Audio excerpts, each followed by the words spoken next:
Meus queridos, eu encerrei a reflexão da manhã de ontem declarando que, em que pese todo o fracasso demonstrado pelo apóstolo Pedro, homem este que tem servido de referência para a temática que temos abordado, a verdade maior ainda continua sendo esta: Jesus Cristo transforma vidas, transforma mentes e corações. Pedro mostrou-se reprovável em suas atitudes com respeito ao seu comprometimento com a pessoa de Jesus Cristo, seu Senhor, ao negá-lo publicamente quando confrontado com respeito à sua fé. Todos sabemos que naquela mesma madrugada em que isto ocorreu, Jesus foi julgado por um tribunal ilícito e que no clarear do dia foi injustamente condenado e crucificado.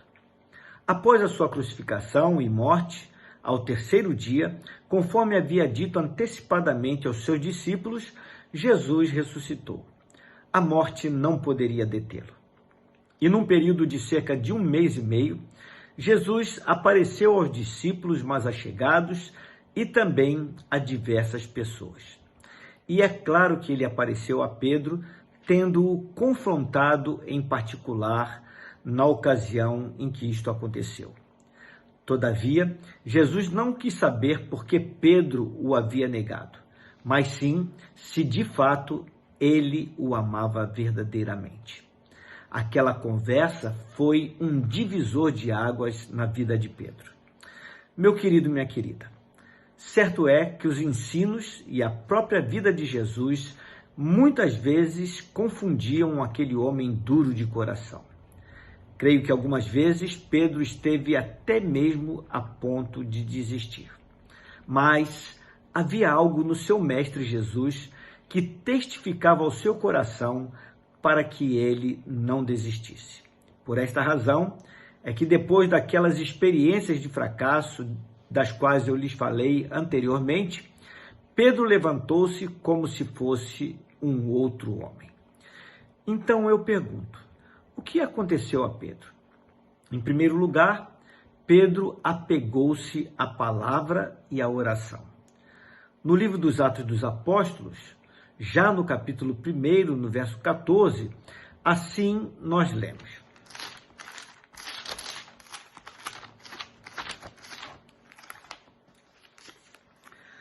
todos esses, referindo-se a Pedro e aos demais apóstolos, perseveravam unânimes em oração com as mulheres, com Maria, mãe de Jesus, e com os irmãos dele.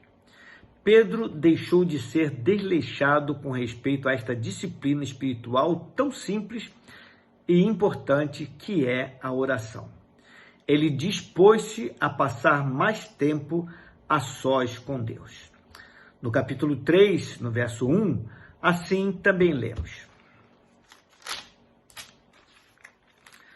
Pedro e João subiam juntos ao templo à hora da oração.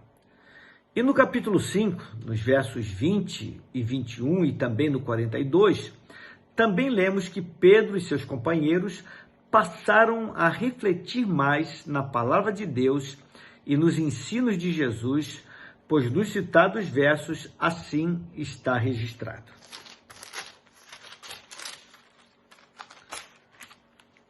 Disse-lhes o anjo do Senhor: ide, apresentai-vos no templo e dizei ao povo todas as palavras desta vida. E ouvindo eles isto, eles quem? Os apóstolos e Pedro. Entraram de manhã cedo no templo e ensinavam.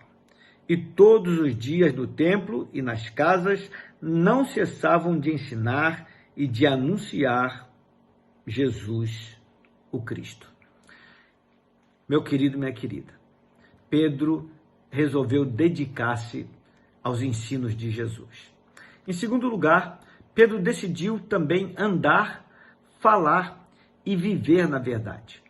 No capítulo 3 deste mesmo livro do Atos dos Apóstolos, consta o registro da cura de um coxo de nascença por parte de Pedro. Pedro, num rompante de fé, ao ser interpelado pelo homem aleijado que lhe pedia esmolas, voltou-se para aquele homem e lhe disse: não tenho prata nem ouro, mas o que tenho, isso te dou.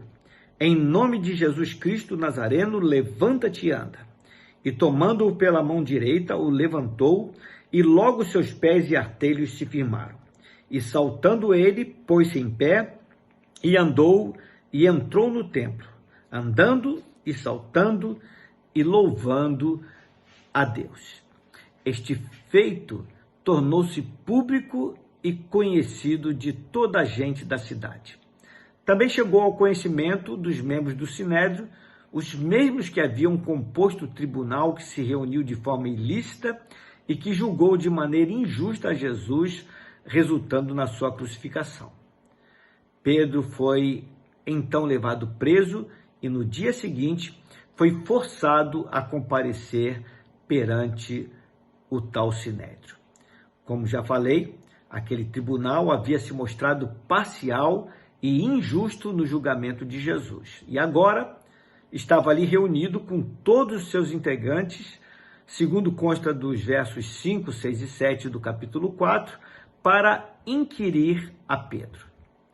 E como forma de pressioná-lo ainda mais, o posicionaram bem no meio de todos. Pedro, no entanto, enfrentou os seus acusadores, dizendo a verdade a respeito dos fatos, mesmo correndo o risco de ser condenado injustamente e morto. Pedro declarou sem temor que foi no nome e na autoridade de Jesus Cristo que ele efetuou tal milagre, conforme registrado no verso 10. Agora, Jesus Cristo não era mais causa de vergonha para Pedro, mas sim de honra. Pedro não negou, Pedro não praguejou, Pedro nem pensou em salvar a sua pele diante de tão crítica situação. Antes se pôs a glorificar a Cristo, mostrando assim para aqueles homens do Sinédrio e até mesmo para nós, hoje, que Cristo vive e que há poder no seu nome. Por isso, eu declaro uma vez mais, Jesus Cristo transforma vidas. Jesus Cristo transforma mentes e corações. Louvado seja Ele por isso. Vamos orar? Pai bendito, depois de contemplarmos com tristeza o fracasso desse homem, Pedro, que, tendo caminhado contigo, quando confrontado, te negou descaradamente, fingindo não te conhecer, negando a tua pessoa, negando a tua amizade, negando os valores que ele havia adquirido da tua parte. Agora, Senhor Deus, vemos esse homem ressurgindo com fé, de uma outra maneira, com uma outra postura de vida, apegando-se à tua palavra, aos teus ensinos, à tua pessoa, em intimidade, em oração, e com isso fortalecido, pôde dar o seu testemunho perante homens que estavam dispostos a feri-lo e quem sabe até matá-lo. Mas agora Pedro se levanta porque é um homem decidido a andar contigo sem falsear com a verdade. Um homem que estava disposto a andar por fé. Pai querido, que possamos aprender tanto com os erros como com os acertos de Pedro. E possamos preferir viver nesses acertos, que são os acertos de nos achegarmos a Ti e Te amarmos profundamente e andarmos em intimidade contigo, a fim de Te honrarmos no nosso viver diário.